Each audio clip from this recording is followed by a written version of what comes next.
Are you happy? Are you as happy as you want to be? Are you willing to do what it takes to be happy? That's what we're talking about in today's video. Let's do it. My name is Angie Atkinson, and on this channel, I offer free daily video coaching to help you discover, understand, and overcome narcissistic abuse and toxic relationships. If that sounds good to you, hit that subscribe button and let's get going. But first, do you have your coffee? Today I'm using one of my favorite dollar store cups, and I really like it. Today we're going to talk about 8 things that happy people don't do, and how you can do better for yourself as you go through your recovery. All right, so let's get started.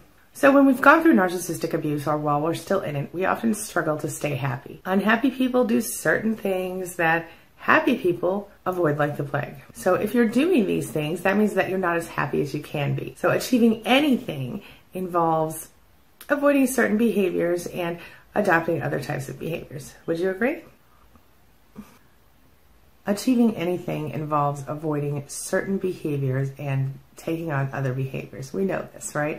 If we want to lose weight, we have to change our behavior. If we want to do better at work, we have to change our behavior. If we want to be happier, we have to change our behavior. If you think that you don't have a natural skill for being happy, you can learn. I think everyone can be happy if they choose to be. I think it has a lot to do with the way that we're raised and the way that our environment is. And I think when we're dealing with a narcissist, we all know that our environment kind of sucks sometimes.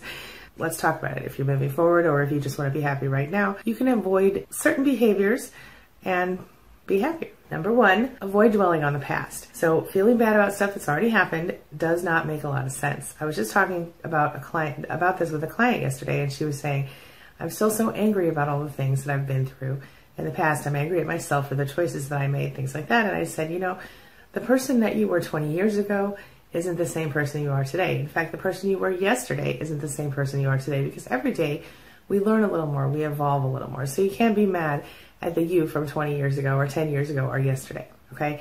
That you is not the same you as you are today. I know that sounds weird, but go with me on this. Without a time machine, there's not a lot we can do about the past. If you were late for your job interview yesterday, you can't beat yourself up about it today. Too late to stress about it. Don't keep beating yourself up about stuff that you can't change. Like I always say, focus on what you can control, not what you can't control. Leave the past alone. Focus on today. Focus on today. Life only happens right now in the present. You're wasting your life if you're staying focused on the past or even the future. Number 2, worrying about the future. Worrying about the future isn't a whole lot better than being bitter about the past. Both perspectives will sacrifice your current life. Both perspectives will ruin your mood, ruin your vibration. Prepare for the future, but avoid worrying about it. Going through your lives without concern for yourself is not going to help you. Most of your concerns will never happen anyway. Most of the bad things that you worry about won't happen. So let's go on to number 3, holding a grudge. Refusing to forgive other people only punishes you. Half of the people that you're mad at aren't even aware of it. If they're narcissists, they don't even care. Why continue to make yourself hurt for someone who doesn't even care? They're going on about their lives without any concern for you, so who are you actually punishing when you hold a grudge? Only yourself. That's why I suggest that when you're holding on to anger from a narcissist, that you write a letter to that person expressing all of it and forgiving them at the end, even though they don't deserve it. Do I say that you should send the letter? Absolutely not. You might want to burn it or throw it down the river. I don't know. But don't send it unless you really feel like you want to. But understand that if you do send it, it's probably going to be a waste of energy. But if you write it, it gets it out of yourself. It's a long thing, but I'll talk about that in another video if you're interested. Number 4. Stop comparing yourself to other people. You know, there are like over 8 million people on the planet, right? There's always going to be someone, like I said, who's better, healthier, smarter, whatever. Better disco dancers, richer people, whatever. Comparing yourself to other people is a losing game, especially when you compare your weaknesses to other people's strengths. Albert Einstein once said, everybody's a genius, but if you judge a fish on its ability to climb a tree, he'll spend its whole life thinking it's stupid. I mean, I think that's a really interesting quote, and it really speaks to the fact that everybody's got something that they can do. Number 5, ignoring the positive. Humans are programmed to look for danger and focus on the negative. That makes it easy to ignore all of the positive things that are going on in your life. So like I tell you every day, spend a little time thinking of 10 things you're grateful for, 3 things you love about yourself to start with.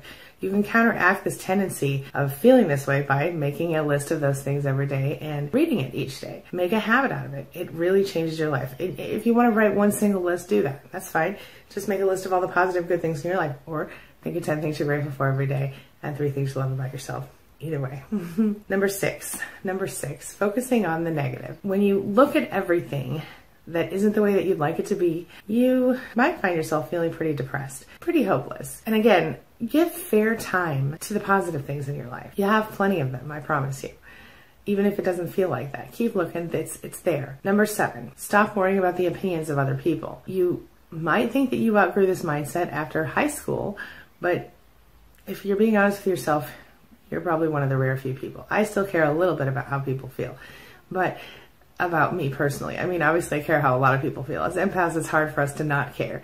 But when we focus on that, it can ruin us. We need to learn self-love. We need to learn unconditional self-love. So kick this habit. It can take a lifetime, but it is incredibly satisfying to really just not care what people think.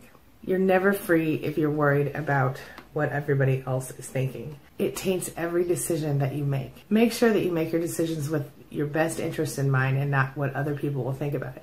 Don't buy a certain car because everybody thinks you should buy that car. Don't buy a certain home. Don't date a certain person. Do what feels right to you. You feel me? Finally, my last one is happy people avoid working at a job they hate. Now, I know that's kind of hard, and I know it's called work for a reason, but it doesn't make sense to spend 8+ hours per day doing something you hate. If possible, if you can try to find work that you at least find agreeable, it will remove one of your primary causes of unhappiness. Find something you're passionate about. And if your day job can't be that thing, maybe you can just find a day job that you don't hate, and then you can do your passion thing on the side. Passion, follow it, it helps. So let me ask you as I close up here, are you as happy as you'd like to be? Happiness, my friend, is a choice that we make every single day. Failing to choose happiness is choosing unhappiness. So choose to be happy, because you can. You have to make the effort if you want to experience happiness on a regular basis. Consider your perspective of the world. Is it making you happier or less happier? Change your perspective and you can change your life, my friend. How do you spend your time? What do you think about? And here, my friend, here's the question of the day. Question of the day. The question of the day is, what changes can you make in your life today or tomorrow that will shift your life toward ultimate happiness? Spend some time thinking about it. Spend some time thinking about it.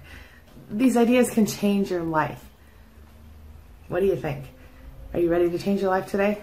Let's do it. I'll see you later today for another video. Happy Thursday. As always, thank you so much for being here and being a part of my day and a part of my life. And thank you for letting me be a part of yours. It really does mean a lot to me. See you soon. It's my mission to teach others what I know to be true. You really can create the life you want. Take care of your body. Take care of your soul. Nurture the real you and introduce him or her to the world. Be comfortable in your own skin and in your place in this world. Take your spot. Take it now. And the universe will take its cue from you. You feel me?